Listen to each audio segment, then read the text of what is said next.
سرکار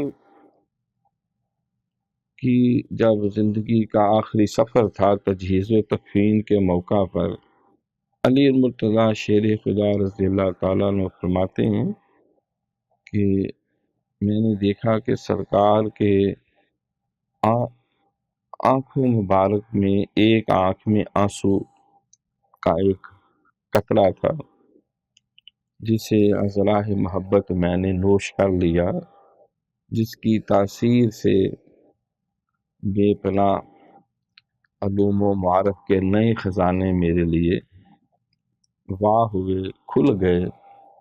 ظاہر ہوئے۔ سرکار کا لعاب دہن مبارک جب علی پاک کی آنکھیں دکھیں تو وہ لگانے سے وہ ٹھیک ہوئیں، اور غزوہ خندق کے موقع پر امر ود کو واصل جہنم بھی کیا۔ کھاری کنویں آپ کے لعاب دہن کی تاثیر سے میٹھے ہو جاتے تھے۔